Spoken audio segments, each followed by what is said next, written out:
Hello and welcome to FarmCon 21. I'm here in our cozy studio again to lead you through the many presentations, telling you more about the upcoming Farming Simulator 22 and more. This year, we will be streaming the event in a compact format over 3 days instead of one super long day. What we really miss is meeting you in person and talking with you about what you've just seen or any other burning questions you might have. So, on each of the 3 evenings, some of us will be available in special stage rooms on our Discord server during and after the show. Enter the URL below or scan the QR code with your phone. Don't worry, we show it more than once. If you watch us on Twitch, you should also keep an eye on the chat because you will be able to take part in several raffles and even win a code for Farming Simulator 22 on PC, plus vouchers for dedicated FS19 servers hosted and sponsored by Nitrado. Yes, the Farming Simulator is scheduled to release on November 22nd. So before you ask, no, you won't be able to download or even play the game with the code before it comes out. But the game download will unlock on release day. So let's talk about Farming Simulator 22. It's our biggest and most ambitious Farming Simulator so far. The base game alone will already give you access to over 400 vehicles and tools. We have already announced seasonal changes, production chains, and 2 brand new maps plus an improved version of the popular Erlengrad map from the FS19 Alpine Farming expansion. In the next few hours and days, we will reveal a lot more. Farming Simulator 22 will also be our first game we have self-published. This is super exciting for us because it means that in addition to developing Farming Simulator 22, we are also taking care of more steps of the product's journey from us to you, the customer. To do this, we had to create an internal publishing unit, and we knew that we had to hire experienced people who have done this before. We've asked them to provide us with a super serious, high-budget cinematic documentary video to explain to everyone what they are doing. So let's have a look, shall we? Giant Software is now a publisher. But what does it mean? Let's take a look inside our publishing department. You see these people? Well, basically those guys and gals are responsible for making Farming Simulator available to you, the player. Whether you buy a box in the store or purchase it digitally, no external publisher necessary. Although bringing it to the stores is a much more complex undertaking, and that's how it works. Oh look, this friendly fella is Boris. He's the head of publishing at Giant Software. He oversees the whole publishing operation all over the world. When Boris receives an order from a distributor who wants to sell Farming Simulator, he gets very excited and tells Anna and Carlo. This joyful gal is Anna. She's excited about the order too, and will go on to get the production started right away. No time to lose. Anna will give the production order to the pressing plant. They produce the disc containing our game. Meanwhile, Carlo tells them to do it diligently and quickly. Otherwise, Anna will not be so joyful anymore. Ain't nobody want that. Carlo is also responsible to oversee every step along the way of the whole production process. If something goes wrong, he finds solutions and talks to everyone. But for now, the pressing facility is excited too. Since Farming Simulator is a successful game all around the world, it's a big and important job. The game will now be produced. When the disc is ready and approved by us, it will be shipped to our distributors, who bring the game to the stores with success-fueled excitement. Wow! Now the retail stores are excited too, because Farming Simulator is a popular game, and stores like popular items. It's now on the shelf. This is a customer. Let's call him Bob. Guess who's excited to see Farming Simulator in the store? Right. It's Bob. Because he likes Farming Simulator or wants to get to know it. Aren't new things exciting? Yeah, they are. Oh, maybe Bob has a son or daughter. That's even more people to excite with the joy of virtual farming. Haha, in the end, everyone is happy. Unless Bob is not and decides to go on social media. The end. So, Boris, nice to talk to you. How are you? Fine. Things that we are announcing, so for that reason, absolutely fine. Okay, cool. So why don't you introduce yourself again for our fans? Sure. My name is Boris, and I'm the head of publishing for Giant Software, and now with the company for more than 15 months. And it was an amazing ride. So you're with us for over a year now, and what have you learned since then? I've learned how effective it can be to work with such a young, dedicated team. You start processes, and processes get done. It's crazy. Tell us a little bit more about your team, like how did it get formed? My team was formed through classic search and past collaboration. Carlo, for example, was a tip that was given to me. And with Carlo, we have the best possible product manager that we could get for Giants. And Anna, I was working together with Anna for more than 10 years. And after I've convinced her to come to Giants, she really has taken the professional inter-firm communication to a new level. What have you achieved since then? A lot, to be honest. We could establish ourselves as publishing partners together with Sony, Microsoft, Nintendo, Valve, Epic, all of the big ones. So really a lot. And what is even more necessary, we have also been able to integrate all processes which are needed to bring out a proper product. So I guess a lot of our fans want to know what exactly is beneficial for them that we now self-publish as a developer and a publisher, of course. So what would you say is the big benefit for our product now that we're a publisher too? By working with a large number of distributors, we have now the opportunity to get much more direct in contact on every region in the world. For example, we've already been able to maximize the outcome of our communications in North and South America, getting more direct into the regions with getting in touch with the influencers and all of that stuff really helps a lot. What would you say is the benefit for us as a company, as Giant Software, to self-publish? I think the most important reason why the owners of Giants made the decision to go self-publishing is the more direct contact to the fans. And with having this, I think we can record their wishes and opinions to make an even better game in future.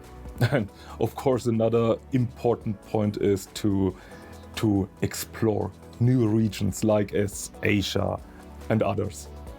Okay, cool. So when we are talking about new markets and of course various examples, what exactly will fans notice when we now self-publish the game? They will find the product in the shelves of retail.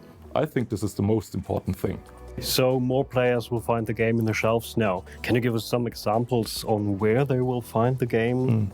Eastern Europe, Southeast Asia, and Middle East. And this will naturally give us more fans and more fans to the farming simulator community. And of course, will there be new languages supported in the future? Yeah, we already integrated the Nordic languages, for example, or even Brazilian Portuguese to make the game more accessible to children not yet speaking English, of course. Perfect, tell us more. And as a conclusion of all this, of self-publishing means more fans. More fans means more feedback.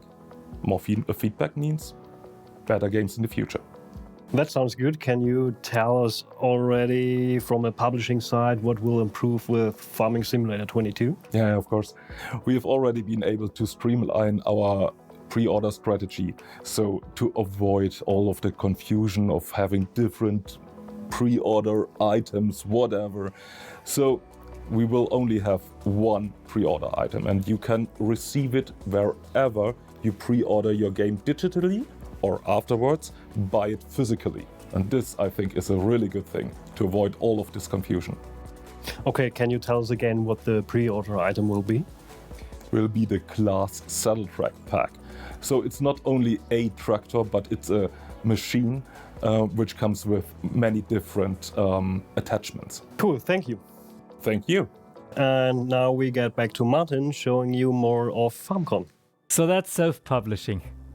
We are super excited and can't wait for the 22nd of November and release Farming Simulator 22 worldwide. Speaking of worldwide, let me tell you about the Farming Simulator Ambassadors Network. Our community team works together with ambassadors across the world to get feedback from as many regions as possible. We asked some of them to introduce themselves and tell us a bit about their Farming Simulator experience.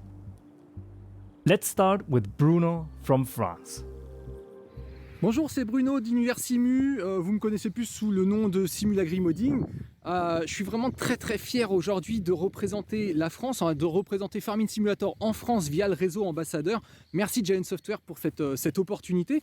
Vous êtes nombreux à m'envoyer des messages chaque jour via Discord, Facebook ou Twitter, via nos réseaux sociaux pour bien sûr de faire vos doléances et je les remonte ensuite à Giant Software. Vous avez vu le résultat, aujourd'hui on a la vigne, une culture emblématique de la France qui arrive sur Farming Simulator 22. J'espère qu'à l'occasion de cette FarmCon, on aura d'autres annonces.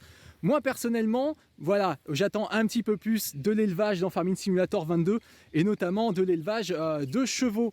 Qu'est-ce que t'en penses toi? T'en dis quoi? Bon, lui il n'est pas très bavard, peut-être que dans Farming Simulator 22, les chevaux seront un petit peu plus bavards. Hein mon coco? Allez, je vous souhaite une bonne FarmCon et je vous dis à très bientôt. Ciao tout le monde! Thank you, Bruno. So back to Farming Simulator 22. A month ago, on the 22nd of June, we did have another exciting moment though. The release of the Farming Simulator 22 cinematic trailer. It shows the passion and hard work farmers proudly dedicate to the job. Such a trailer is hard work though. Already towards the end of last year, we internally discussed the direction we want to take with the trailer and started looking for a partner to realize that vision. With Capsule Studios from Paris, we found this partner. And every time I got a weekly status update with the latest version, I got super excited. So let's have a look at how it all came to life. Let's go to Paris and check the archives. But first, let's watch the trailer one more time.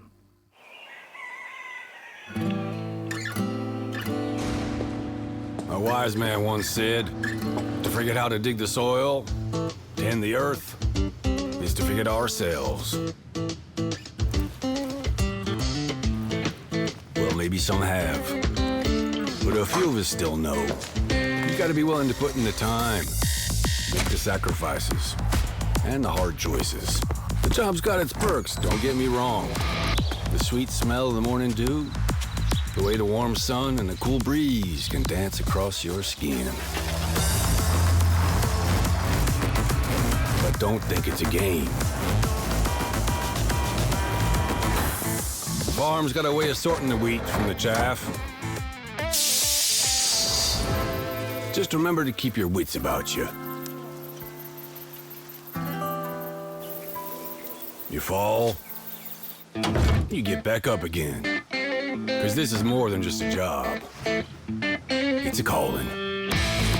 Who else would choose to wake up early in the morning, tear up their hands working in the fields all day, and then spend the evening planning how they're gonna do it all over again, better, tomorrow?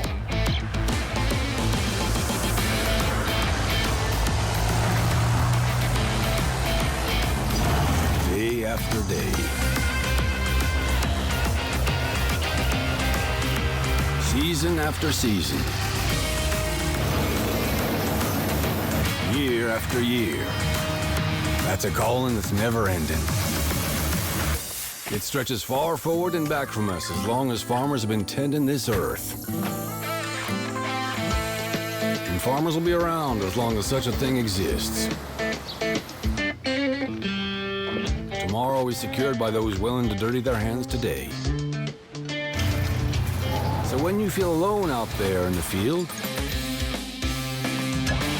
just remember, you're not.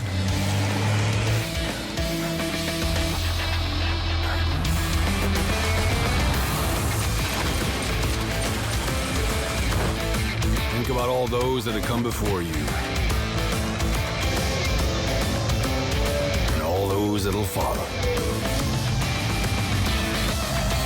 Plant today, harvest tomorrow. Merci beaucoup Martin. Bonjour à tous, je suis Stéphane Montel, cofondateur de Capsule Studio. Capsule est un studio d'animation basé à Paris en France et nous réalisons principalement des trailers et des cinématiques pour l'industrie du jeu vidéo. Ces derniers mois, nous avons eu l'occasion de collaborer avec Giants sur la réalisation du trailer pour Farming Simulator 22. Et toute l'équipe de Capsule est ravie d'avoir aujourd'hui l'occasion de vous présenter les coulisses de fabrication de ce trailer.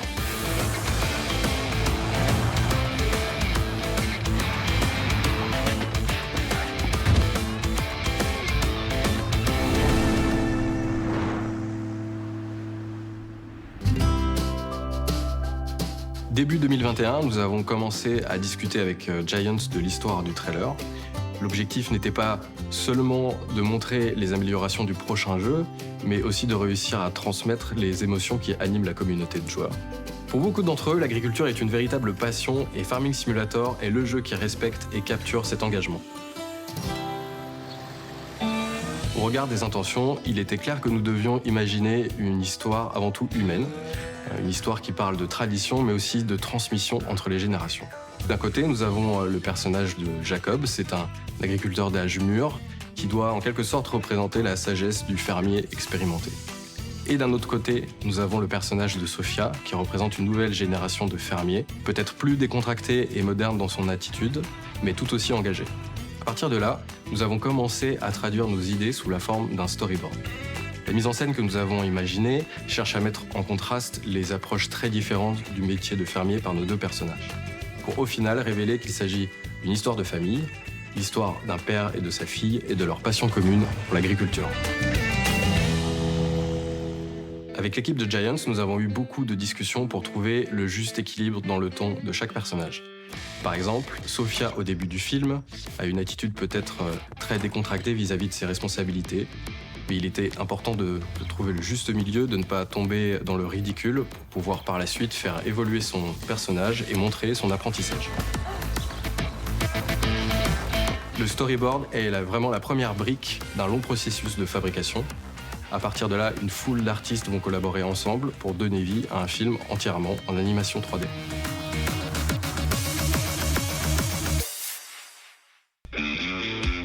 Bonjour à tous, je suis Alice Ruquier, caractère TD à Capsule Studio. Créer un personnage en 3D en mesure d'être animé est un véritable travail d'orfèvre. C'est une tâche qui réunit une multitude de talents et de défis techniques et artistiques. Dès le départ, nous avons pris le parti de baser notre travail sur des sources de véritables humains. À l'image d'un vrai film, nous avons organisé un casting afin de choisir l'actrice et l'acteur qui incarneraient le mieux les personnages du trailer. Notre choix s'est très vite arrêté sur Anaïs Parello et Dominique Gould. Cet acteur et cette actrice professionnelle avaient toutes les qualités possibles pour incarner au mieux la voix, le mouvement, mais aussi le visage de Jacob et Sophia.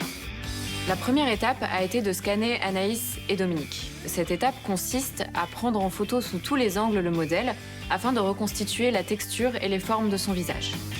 Cette base de travail est ensuite fournie à l'équipe de caractère artiste qui va la peaufiner et l'adapter aux besoins du trailer. Cela consiste notamment dans le travail des textures et des particularités qui vont donner le réalisme à la matière des personnages. En suivant les designs, il faut également créer les coupes de cheveux des personnages, qui ne sont pas nécessairement celles de nos acteurs. Il faut également créer les vêtements et les accessoires qui seront portés dans le trailer. Enfin, l'équipe de caractère TD va créer le squelette des personnages en 3D. Le squelette en 3D, c'est l'armature invisible qui va permettre de manipuler et d'animer le personnage. Elle va également permettre de récupérer toutes les informations de mouvement qui seront issues du tournage de motion capture. Pendant toute une journée, chaque scène est jouée en studio. Les acteurs portent une combinaison spéciale qui permet à une multitude de caméras infrarouges de capturer leurs mouvements sur le plateau. Cela demande de faire preuve de beaucoup d'imagination pour rentrer dans la peau des personnages puisque le décor est extrêmement minimaliste. Donc les acteurs doivent se projeter dans ce qui ressemble plus à une pièce de théâtre sans costume. À partir des meilleures prises, on récupère le mouvement des corps qui va ensuite être reprojeté sur le squelette de nos personnages en 3D.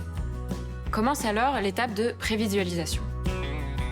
C'est une étape qui consiste à créer une maquette 3D du film qui va se concentrer sur les aspects de la mise en scène. le cadrage des personnages dans les plans, les mouvements de caméra ou encore le montage. Tout ce travail est ensuite fourni à l'équipe d'animation qui va peaufiner et l'adapter en fonction des besoins du trailer. Pour chaque plan, tous les éléments animés vont être retravaillés, peaufinés, afin de rester réalistes tout en respectant les intentions artistiques de l'histoire du trailer. Enfin, l'animation faciale des personnages est elle aussi issue du tournage de motion capture. Les expressions des acteurs ont été filmées et ensuite reprojetées sur les modèles 3D de Sophia et Jacob. Just remember to keep your wits about you. You fall, you get back up again. Because this is more than just a job. It's a calling. À ce stade, la création des personnages et l'animation est déjà bien établie et plus d'une douzaine de métiers différents ont déjà collaboré ensemble. Mais ce n'est qu'un pan de la production. En parallèle, d'autres équipes sont en train de s'occuper de la création des décors, des éclairages et du rendu des images qui vont constituer le trailer. Bonjour à tous, je m'appelle Sami Sefadj, je suis environnement lighting artist chez Capsule Studio. Quand on pense à Farming Simulator, on pense très vite aux tracteurs. Beaucoup de tracteurs. Les discussions avec Giants ont été très importantes sur le choix des véhicules afin de nous aider à apporter de la cohérence aux actions de nos personnages. Giants nous a donc guidés pour rendre les tracteurs et les modules aussi authentiques que possible. Cela passe par le traitement fidèle de chaque accessoire, couleur, texture et de tous les mécanismes en mouvement.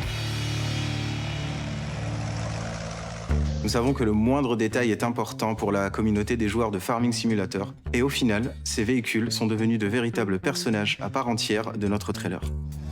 À travers ces véhicules, nous découvrons un ensemble de décors inspirés du nord-est des États-Unis.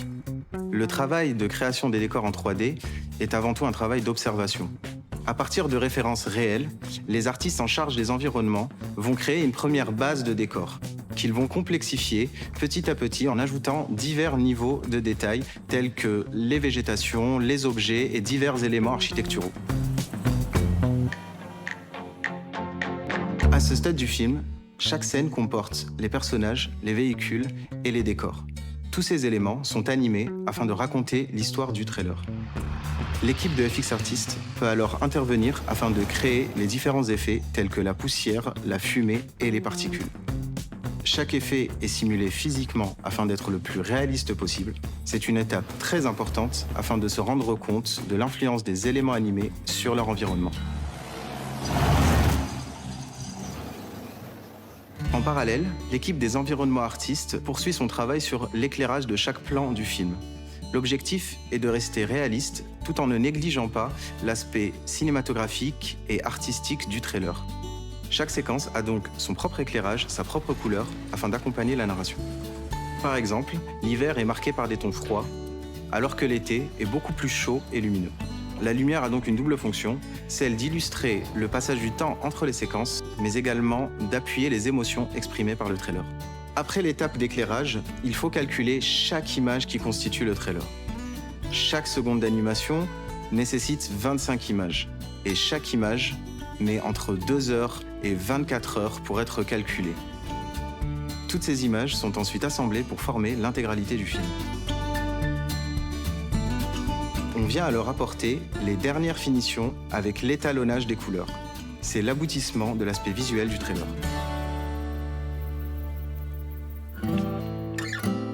Pour terminer cette visite dans les coulisses de fabrication, il faut aussi faire mention du travail audio, car l'image doit être convaincante, mais aussi le son. Giants nous a partagé des banques de sons très réalistes pour le bruitage de chaque véhicule. Et la musique a été composée spécialement pour le trailer. Elle vient subtilement renforcer le caractère particulier de chaque personnage. Dans les séquences de Jacob, par exemple, on utilise principalement des riffs de guitare classique, alors que dans les passages sur Sophia, on utilise plutôt des sons électroniques. Ces deux thèmes viennent s'assembler progressivement dans le trailer, se renforcer jusqu'à la conclusion du film.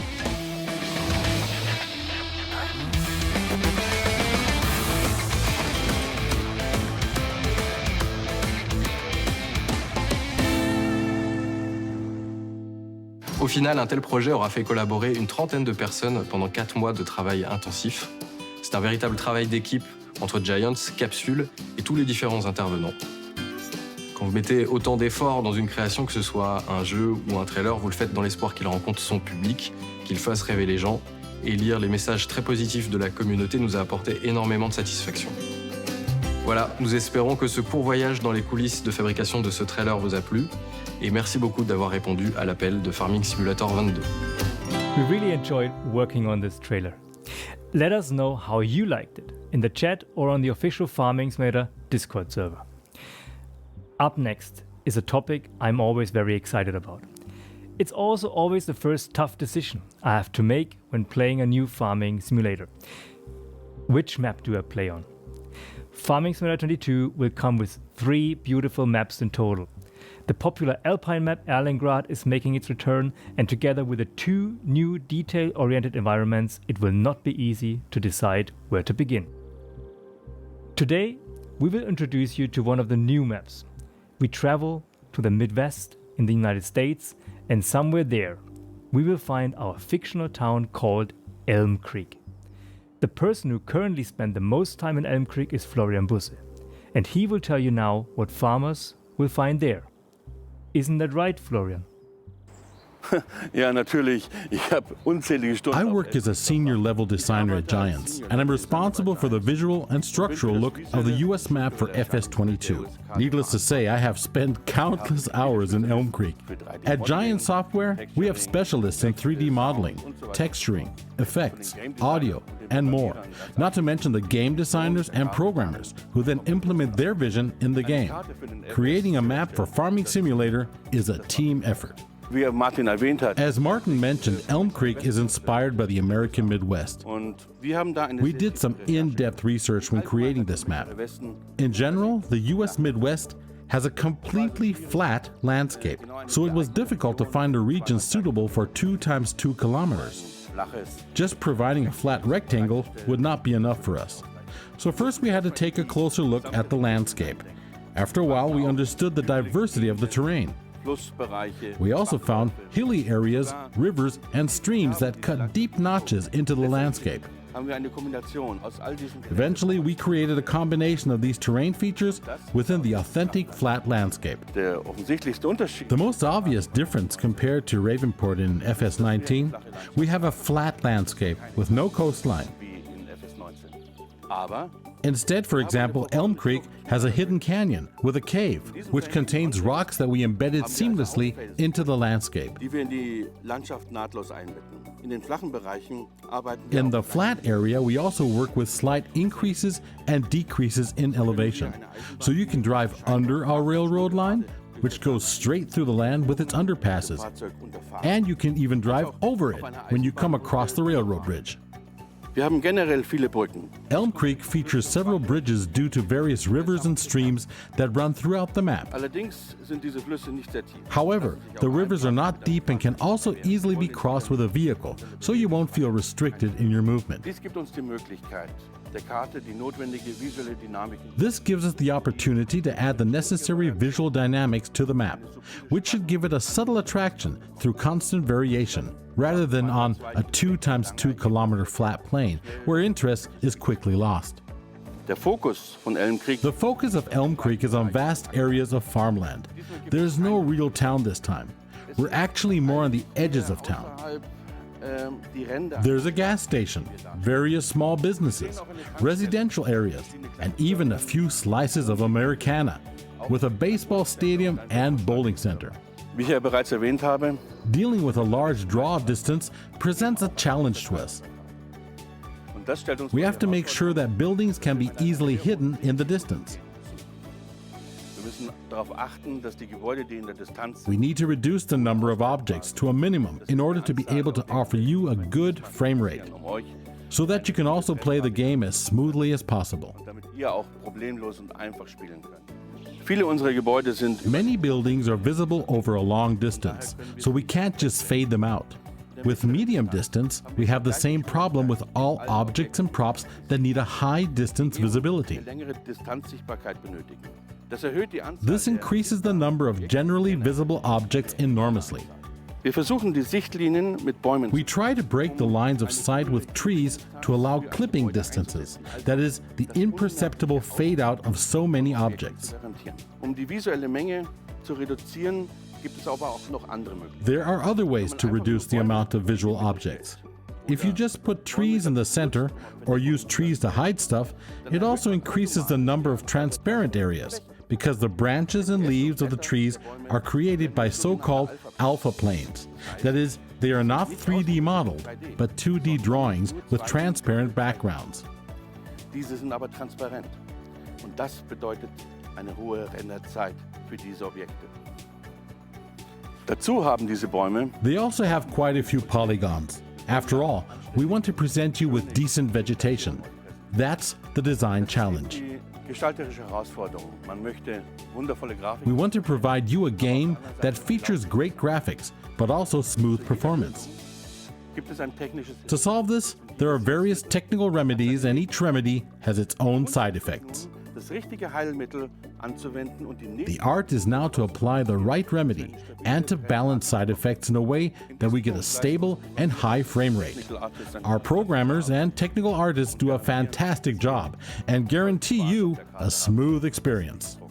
Im Gegensatz In contrast to the farm layout of FS19, we decided to place the farm in the middle of the map so that the player can spread out to all sides and have all the possibilities to create their own unique farm. individuelles Farmspiel zu gestalten. Dazu haben wir die Anzahl der zusätzlichen Dekorationen. To do this, we reduced the number of additional decorative buildings in the farm area and decided to make the buildings open and accessible. Seite mehr Platz für eure eigenen Gebäude. This way, you have more space for your own buildings without those that you don't need getting in your way.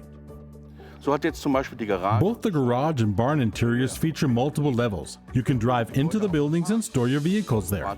The barn can also be used as a storage room for pallets, big bags, or other items you need for farm operations. Forklifts and other small vehicles will fit through most of the doors. sicher die The fields may seem small at the beginning of your career on Elm Creek and FS22, but remember, in the beginning, players don't have much money, and the bigger the field, the higher the costs. Insgesamt gibt es In total, there are 81 predefined fields on Elm Creek, more than we've had before. But we still have the larger fields typical for the region. großen Felder auch, die die typische Landschaft in den USA. Experienced players with the appropriate equipment will find these larger fields to be a great addition to their farming business. Setzt natürlich voraus, And as always, you will have the ability to merge or create fields at your own discretion. Felder miteinander zu kombinieren und zusammenzulegen. Und so könnt ihr aus kleineren Feldern größere Felder machen. Use a plow with Create Fields enabled and use your imagination to create your own unique landscape in Elm Creek. Wenn ihr euch die Karte ansieht, If you look at the map, you will notice that many various field shapes exist. Some have rounded off edges, some are shaped completely differently. This is to provide a more authentic alignment with the infrastructure and a believable embedding. Struktur und eine glaubwürdige As in the Alpine map, we offer undefined areas with complete organic shapes. Flächen mit The vollständig player has to discover them on their own, as they are not predefined and do not have a number on the minimap. Minimap haben. Die Tutorialfelder am Anfang The tutorial fields at the beginning are rectangular, so each player has the opportunity to save time and enjoy a comfortable start in the game. euch entscheidet, mehr Zeit für das Spiel When you decide to invest more time in the game, the challenge increases. effizienter werden in eurem Game. You'll have to be more efficient and do some additional things. Ihr müsst Bäume zusammenschneiden, You'll have to cut trees, schaffen müsst Felder. combine fields, Und so könnt and ihr adjust the field shape so that the helpers are of good help to you. euch eine gute Hilfe sein. Ihr seid derjenige, der bestimmt, was er macht und wo er es macht. Ihr habt definiert, wie die Feld. You determine the best way for your farm to be efficient. Wenn ihr die Karte If you explore the map and go to its corners, you will see farms that you can use in multiplayer mode. gebaut sind. Und diese Farmen könnt ihr im Mehrspielermodus verwenden. Diese Bereiche finden sich eben in den Ecken. Sie haben das gleiche They have the same layout concept as the starter farm, with small fields in close proximity. Felder bieten ein ideales Startgebiet. The surrounding fields make them an ideal starting area with opportunities to expand later. Finden sich noch Gebäude, die aber nur zur Illustration für den Singleplayer. You can, of course, build your own farms any way you wish, on any land that you own on the map. Generell wollen wir euch We wanted to achieve more complexity in the architecture in FS22, more details and layers, so that everything becomes more believable and authentic. Think about the vehicles that are also getting more detailed. Both of those things have to grow together now. The world has to become more detailed, just like the vehicles. Jetzt genug gefachsimpelt. That's enough shop talk. Now, I'd like to show you some very special places in Elm Creek that are my personal favorites.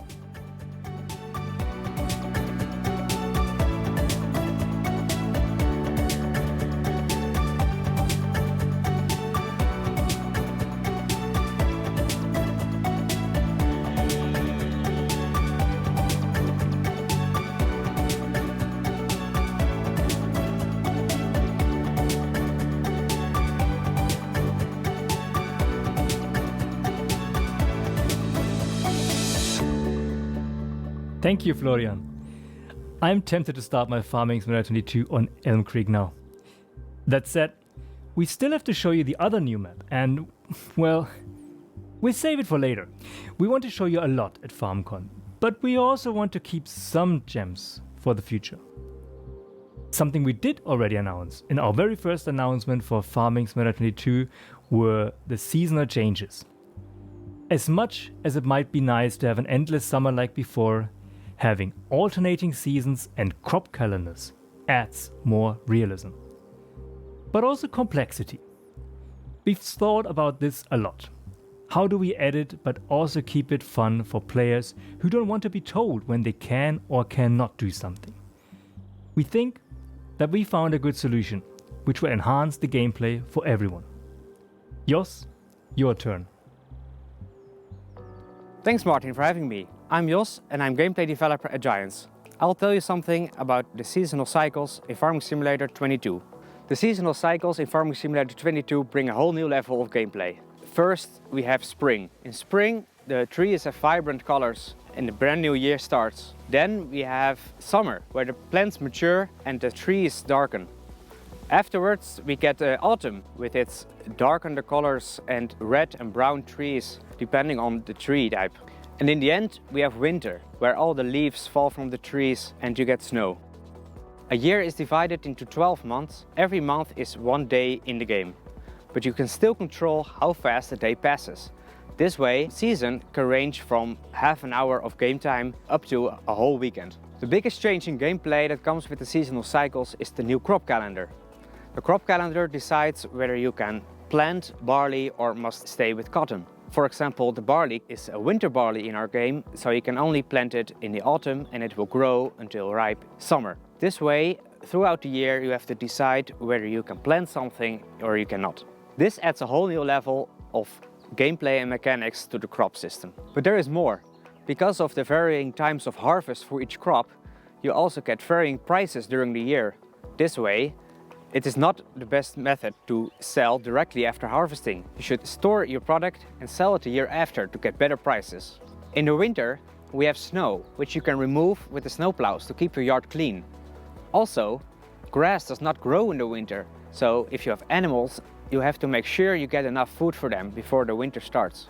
If you don't like removing snow in the winter, or you don't have animals, you can choose to skip a whole day ahead, or even more than one day, to keep the pace to your game. There have been a lot of challenges in implementing this feature into the base game. We knew from the Seasons mod that this feature would be very popular, but a lot of people, they prefer freedom of planting whenever or harvesting whenever they want. That's why we wanted to find a middle ground that worked for every player in a wide player base. We also made changes to the game engine to add better performance to our new growth system. Adding toggles to our game adds complexity due to the possible scenarios that we have to test and balance.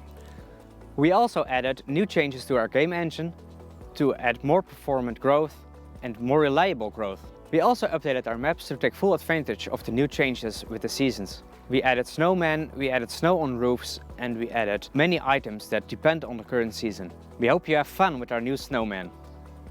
Mod makers can also adjust their mods to the new system. Map makers, for example, can add objects to the game that are only visible in the summer, for example a barbecue. They can also define exactly where snow falls and does not fall, and when the lights turn on and off. With the new environment tab in the editor, it is also possible to change the light intensity based on the season. With the new environment tab, it is also possible to control when objects are visible and are not visible, much easier than before. On top of all this, map makers can define where their map is located in the world. They can do this by adjusting the location in the world and adding a new weather and crop calendar. This way, you can define that in the south of the world, your sugarcane grows much faster than in the north. It is also possible to add new integrations into the seasonal cycles for your mods. And we hope to see a lot of new gameplay features being added based on the time of the year. I'm interested to hear what you think about these new features. And if you have questions, you can ask them in the upcoming Q&A. Back to FarmCon.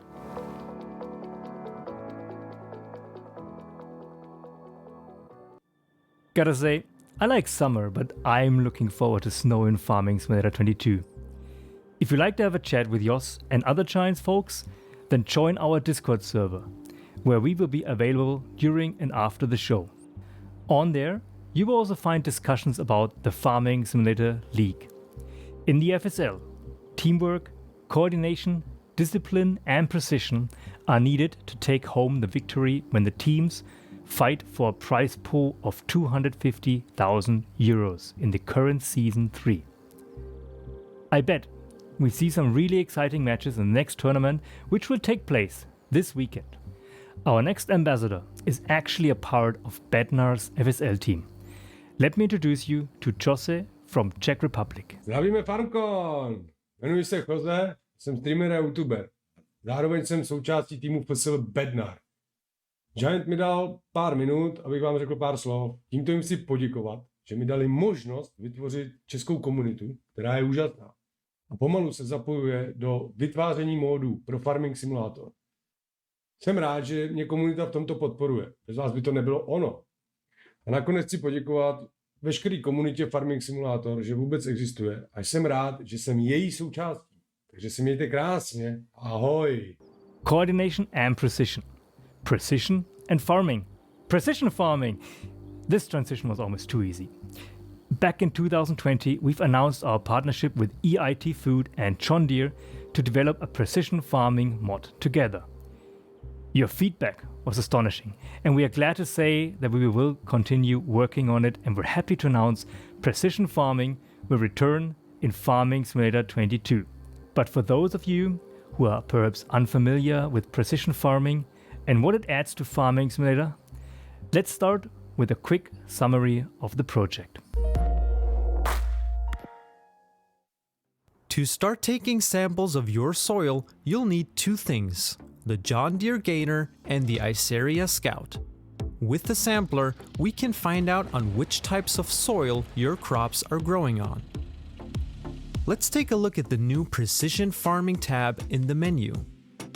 There are 4 different kinds of soil: loamy sand, sandy loam, loam, and silty clay, each offering a different level of yield potential. They will become visualized on the map after you've taken and analyzed the samples. The next step is to find out about your soil before you begin preparing the field. Samples are collected in the vessels at the bottom of the unit. Let's switch to the soil map and have a look at the visual impact of taking samples with a 25-meter radius. You can see the radius on the minimap as well. This is the only indication for areas with samples taken. They're not analyzed yet. Since 1 or 2 samples won't give you enough data, you need to cover as much of the field as possible. Have enough samples collected? Press Z. Depending on the difficulty, the price of analyzing the samples will vary. When you get the lab results back, you'll see the soil properties on the soil map. Now you have the data. Not only are there 4 different soil types, you also have to take into account different pH levels and the content of nitrogen when improving your yield. You can increase your pH levels by liming the fields. The most prominent addition in the UI is the lime application bar. While the red mark shows you the current pH level, the tiny flag indicates which pH value to aim for. By pressing the comma button, you can activate or deactivate the automatic application rate of lime. If you choose automatic mode, the pH value will be increased dynamically up to the optimal value. Each soil type has a different optimum value. You can see the liming results on the pH map. You now need to provide the crops with nutrients by getting the nitrogen levels up. Depending on the crop you want to sow, use slurry or manure first. These help to reduce the application rate and costs for mineral fertilizer later.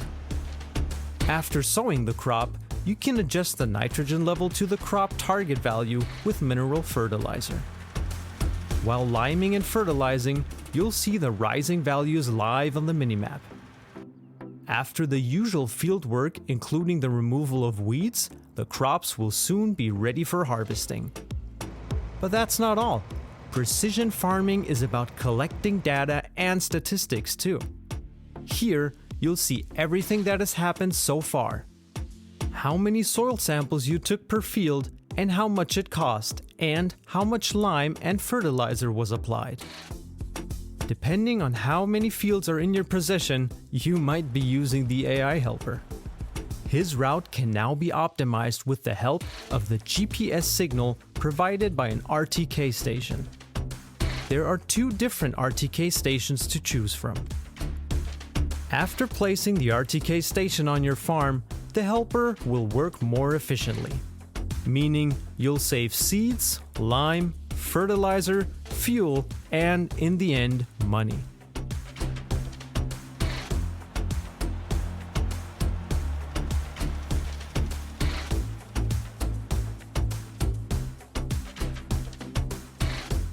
We've invited Dr. Thomas Engel from John Deere to tell us more about the plans. I'll hand over to my colleague Stefan Maurus, who was also deeply involved in the project.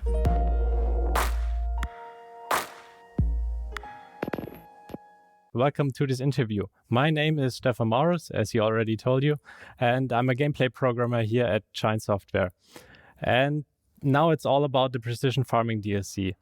Some of you might know this already, but this DLC was not only developed by us, it was also developed with some others. And one of them is John Deere. And this leads us to our special guest today. It's Dr. Thomas Engel from John Deere. Yeah, thank you. I'm glad to be here and talk about precision farming. My name is Thomas Engel. I'm also a farm boy. I grew up on a farm. I studied agricultural sciences in München, Weinstefan, and then I stayed there as assistant professor, and that was in the 90s. And at that time, we had already our first precision farming project. Nobody talked outside the university about that, and we did already use GPS at that time.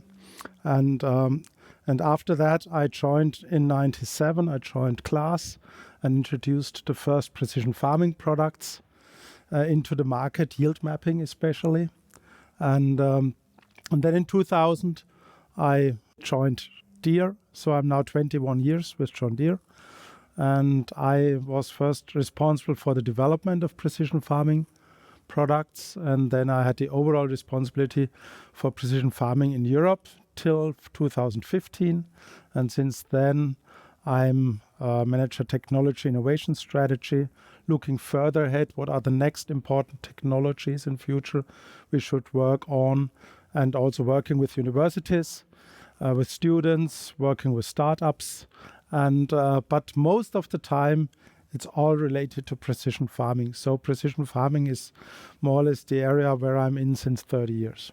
That's pretty interesting that precision farming is more than 20 years old and not just a thing that came up a few years ago. That's also new to me. Can you tell us a little bit about the project? How did it came up and what was your role in that project? I think precision farming, like I said, is quite old, but the adoption at the farmers level is still not where it should be. And also a lot of people outside agriculture have no clue about that. That's why we thought a project or a DLC for the Precision Farming Simulator could be quite interesting. And then another thing came, and that is called EIT Food. So EIT Food is a big consortium, and John Deere is a member of that consortium. So first of all, EIT, what is EIT? EIT is the European Institute for Innovation and Technology, located in Budapest in Hungary. And these EIT, they give EU money for different funding areas, and they initiated so-called KICs, knowledge and innovation communities, with partners from industry, from universities, from RTOs like Fraunhofer in Germany. So typically these KICs are 50 to 100 partner companies and universities for a specific area. And one area is EIT Food, so the food chain, starting with primary production on the farm level up to the consumer. And the idea is just to improve overall the knowledge about food, how it's produced, but also changing nutrition habits of consumers. And so we thought this sounds an opportunity to get funding for that, because precision farming, people should know more about that. They should know more about it. And that's why we applied for a project there with several partners. And yes, it was accepted. And so we started that project last year and finally got, as a result, a DLC. Yeah, so it's also, in my opinion, really important to tell the people that farming is, a lot more than we tell in the game. In our game, most of the things are really simplified to make the game enjoyable, and so it's fun playing it. And also the Precision Farming DLC aims also for that fun. So it's also a bit simplified, but tells the people that it's more than a simple process that farmers are doing out there.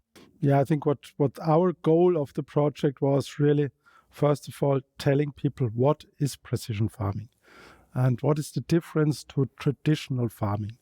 Traditionally, a farmer, he has a field and he grows one crop, sugar beets or wheat, and does on the whole field everywhere the same. But we know from the early days of precision farming, when we had the first yield mapping, so a sensor on the combine that measures yield, that we have a huge variety. We have areas of the field where the yield is double as high as other areas. And the reason is either soil differences, landscape plays a role. On top of a hill, you typically have less water, and water is running off. In the valley, do you have enough or more than enough water? So typically, you have a lot of yield differences, and so we think you need to therefore do a variable rate application, like we call it. So and that's how it all. Let's say all these ideas came together. We say we need to when we have a high yield and we do just, let's say, the average fertilization, then eventually we haven't applied enough fertilizer. If we have a low yield, we have applied too much, and that's bad for the environment. And so that nitrate will go to the groundwater. And so therefore, I think we need to change that. And with that, we also think we can, on the top yield areas, we still can increase yield and we can improve quality of the crop, and it is good for the environment. So overall, a win-win situation for the farmer, for the customer, because he gets a higher quality product, and also for the environment. Yeah, that was also a new thing to me. So that if you got lower yield, you have to apply less fertilizer. I mean, I thought it would be, you have lower yield, you apply more fertilizer, and then you have more yield in general, so you match the field.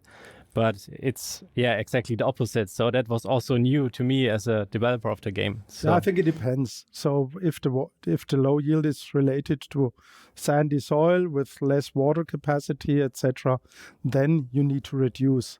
If there could be other reasons like compaction or any other reasons, but normally it's the soil.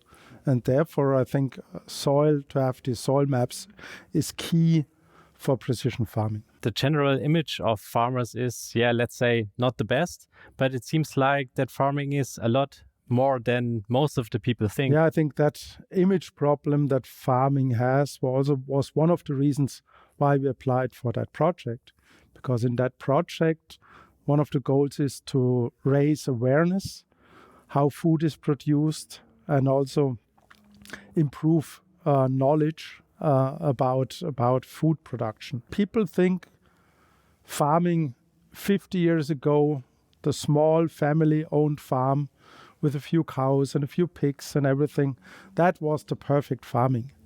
But first of all, nobody could, with that size of farming, produce the food as for that low price where it is at the moment.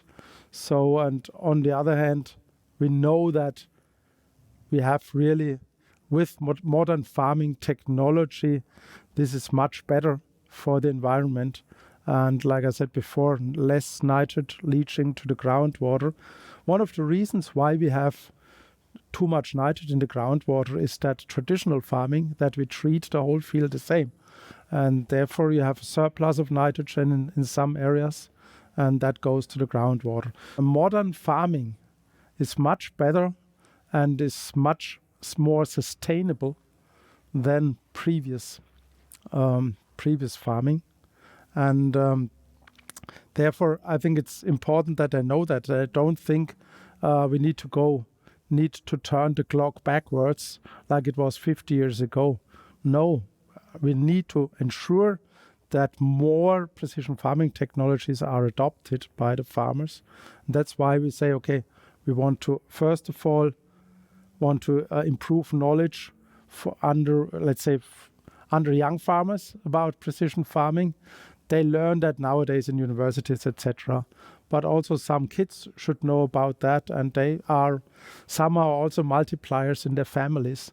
So modern farming and precision farming is good for the environment and produces high quality food. And also, so a game is like a really good way to tell the people in a fun way that there is more. That's why we thought we reach a wide audience, and for us, I think, and probably we didn't talk about that yet, as John Deere, it's also important that everybody understands that John Deere, our goal is more than just selling and producing machinery. Part of our higher purpose are 4 principles, and one of the principles is we are evergreen, green as our color, and also green as for nature. So we are evergreen as stewards for land, air, and water that sustains us. So we think more. We not only think about producing machines. We think how can we improve overall life of everybody on the planet. That's really interesting that it's not, that's a lot more than just great tractors in John Deere. So in the project, there were also other parties involved, like you said, universities already. Can you tell us a little bit more about that? Yeah, I think in these projects, you need to have, like in all EU-based projects, you need to have partners from several countries, from several areas. And so in that case, we said, okay, we need education. We need also universities involved. So I think we looked for partners and found partners. One is University of Hohenheim, located close to Stuttgart, one of the largest universities for agriculture in Germany. Then we have the University of Reading, close to London, also a famous agricultural university.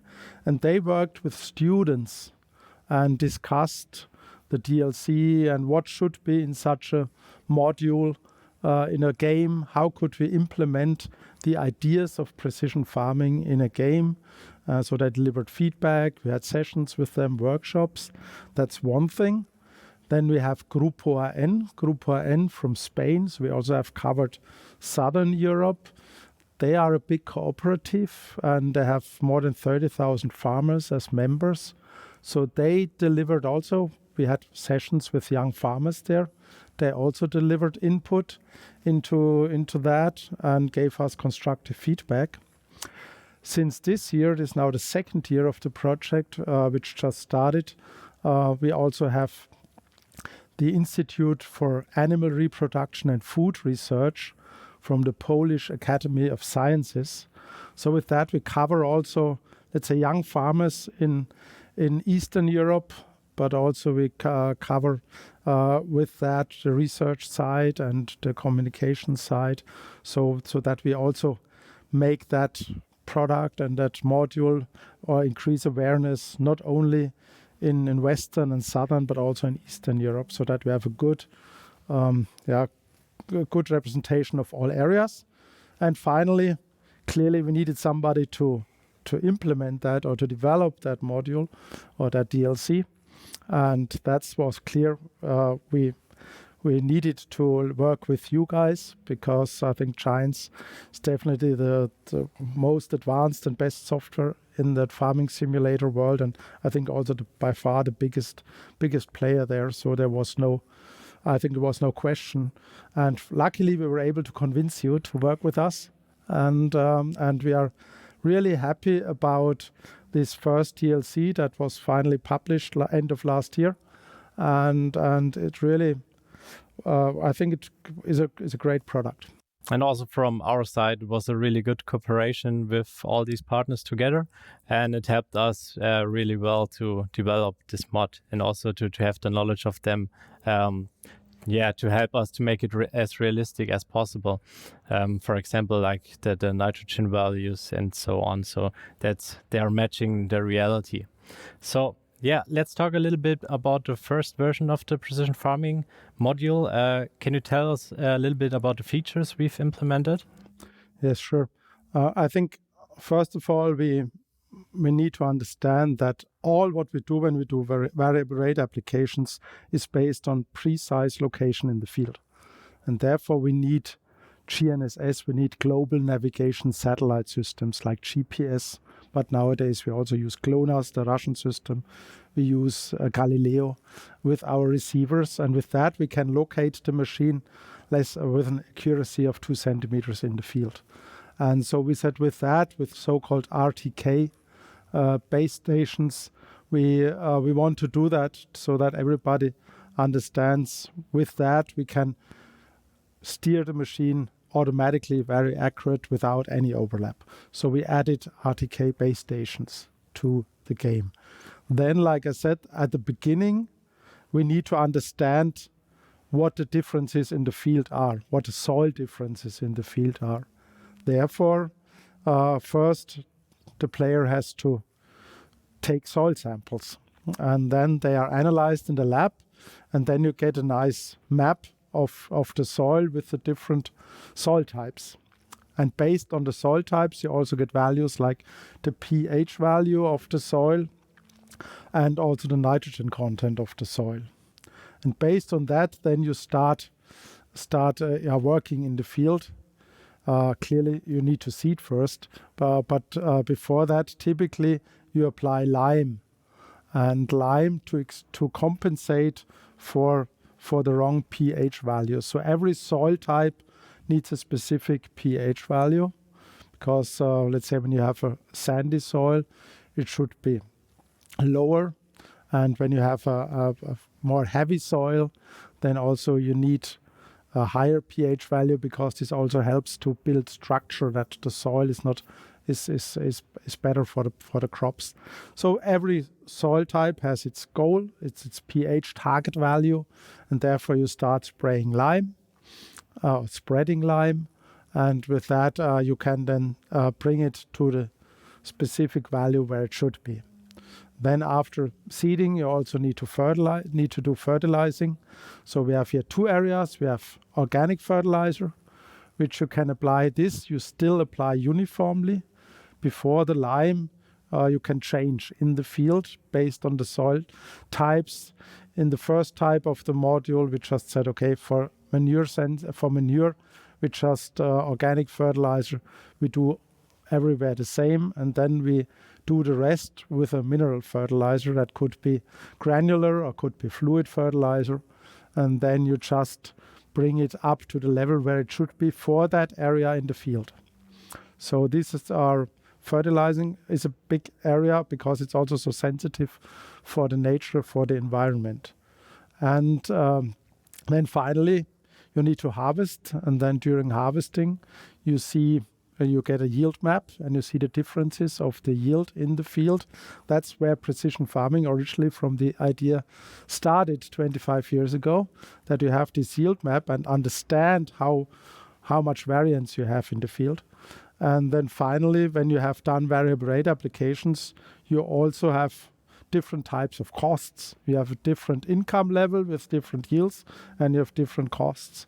So you also at the end get an economic analysis about what you have, how much money you made on your field with your precision farming activities. Yeah, I think that was also really well received by the community. We got really good feedback about the analysis about what you have done to reach that yield. Because in the base game, you don't have any information. You just see that you harvested, one tipper full of wheat, but nothing more. And now you see directly on the field where are the good spots, where the bad, and all this list of costs. So it was also well received by the community. And in general, the feedback from the community was really good about the first module. We received, we got now almost 1 million downloads. So that's really impressive. That's great. Yeah, and also the feedback in the forums on the social media channels is really good. And they're also looking forward to the second module that may come. Can we tell them a little bit about what we plan to do? Yeah, I think we just started to work on that or further define that second module. We applied again with EIT Food for another year of funding, and we just recently got approval for that. So it's great that we can further work on that. And we already decided that it doesn't make any sense to make that second module for the Farming Simulator 19.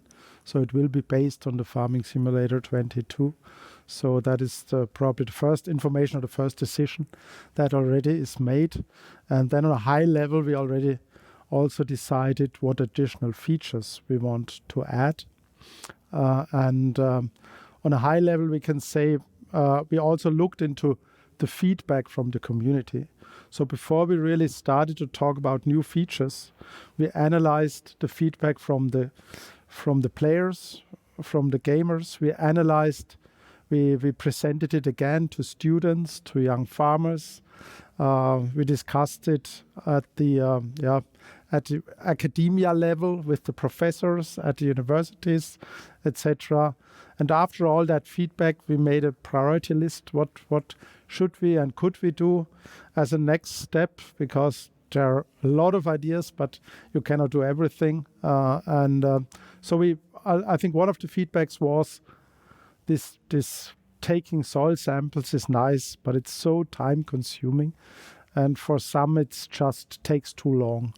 So we said that definitely we have to add an option that you can somehow purchase a soil map from a lab or from a service provider who can then does the soil sampling for you, and you get the map at the end.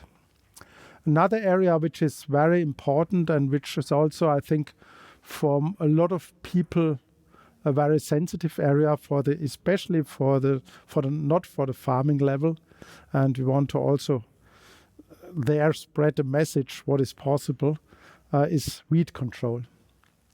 Weeds need to be controlled because otherwise they take away light, nutrients, water from the crops, and therefore the yield goes down. And we cannot afford that we have lower yields because we need to feed the population. So we need to do something against it. And one thing which is highly discussed at the moment is that herbicides are bad. You shouldn't use herbicides because, like glyphosate, is with all these discussions around could eventually create cancer, etc. So people don't like that farmers are using herbicides. So weed control is important. So what could we do? We could do also mechanical weeding, for example, and not using herbicides, and that's also possible nowadays. I think we would like from the John Deere side add a feature called See and Spray, that you have cameras on the spray boom, and the cameras detect weeds, and only where weeds are, then the sprayer sprays and all the rest is not sprayed. So with that, we have done research. In some areas, you can reduce the amount of herbicides by 90%. So the impact on the environment is huge. And also, therefore, I think this is definitely a topic which is good not only for the farmers, but also for the community. And then the third area is again related to sustainable farming, making farming more sustainable, is still further define nitrogen fertilization. Because we do it at the moment, we spray mineral fertilizer or spread that, and but based on the yield potential. And that is good, it's already an improvement. But nitrogen is very dynamic. So in the soil, you have the mineralization of organic matter. So the soil delivers nitrogen. That depends on temperatures, on water, on a lot of factors. So just taking the soil into account is not enough. So we need to also have a sensor that looks on the crop. So when you drive over the field, you have the crop. And then when you, with a sensor, you can measure the nutrient status of that crop. And then directly during driving over, change the amount of nitrogen. That's one thing. And also manure, slurry manure is also it's not really homogeneous. So also there you can add sensors, so high-tech sensors, near-infrared sensors to measure the nutrient content and adjust that. So these are a few things where we think we are worthwhile to look deeper into that and to figure out how could that be implemented in an easy and fun way, and but also to show, again, sustainability is the most important thing, to improve our image, and also not only the image, but to really do something good for the environment and not reducing just yields. Because when you just say we are not allowed to spread the fertilizer, or we need to reduce it by 20%, then the yield goes down, and how could we then feed the growing population? So we need to ensure, even with lower and less nitrogen, that we reach the same or even higher yields. And we think these are the most important things for the future. That sounds really promising, and I'm really looking forward to the second year of this project. Thank you for being here with us in our studio. It was a really interesting talk. I hope you out there enjoyed it as well as I did. And some last words from your side? Yeah, I think it was a pleasure, first of all, to be here. Thank you for the invitation. And we are really looking forward. We are excited that we now can further work on you, also on the Farming Simulator 22, and bring new features, more exciting features. And I think the cooperation so far was fantastic. And we are looking forward to build on that and to make an even greater product. Thank you, Thomas, for being here. And let's get back to the FarmCon. Isn't this great news? Precision farming will also come as a downloadable mod for Farming Simulator 22 after launch. And just in case you forgot, the game will launch on November 22nd this year on PC, Mac, PlayStation 4 and PlayStation 5, Xbox Series X and S, as well as Xbox One and Stadia. You can already pre-order digitally or at retail. Depending on your region, the game boxes will have a different tractor on the front. Speaking of boxes, let's not forget about our Collector's Edition, which comes with a working USB beacon light. You plug it in, and when you activate the beacon lights within Farming Simulator 22, they start to light up, and they stop when you deactivate them in the game again. How cool is that? We're coming towards the end of the first day of FarmCon 21, but don't leave yet. So, we have had a detailed look at Elm Creek and the seasonal changes feature of Farming Simulator 22. We showed you what it means for you and us that we are self-publishing the game now. We've had an exciting behind-the-scenes feature of the cinematic intro of Farming Simulator 22, but what would be a FarmCon without the direct contact with you? Let me invite you to our Discord server, where some of us will be available in special FarmCon rooms to answer questions and have discussions with you. However, there's one catch. We cannot answer everything today yet, because we will have a great program for tomorrow's FarmCon too. It's July 22nd after all, and we have reserved a lot of time for Stefan Maurus, Marius Hofmann and Kenneth Burgess to show you a lot of changes, both big and small, as well as new features which will make it into Farming Simulator 22. I'm really looking forward to this, because at every FarmCon I notice that often the smaller features which don't make it into the headlines are the ones that are super important for you. Thomas Brunner will also show you how the Giants Engine 9 powers the game and will most likely throw around a lot of technical words I have never heard before, but which will make the game look great. At the end of the day, tomorrow, we will also spend some time answering a lot of questions we've gotten last few weeks in a special Q&A segment. So let's head over to Discord now and have a chat. Otherwise, see you tomorrow.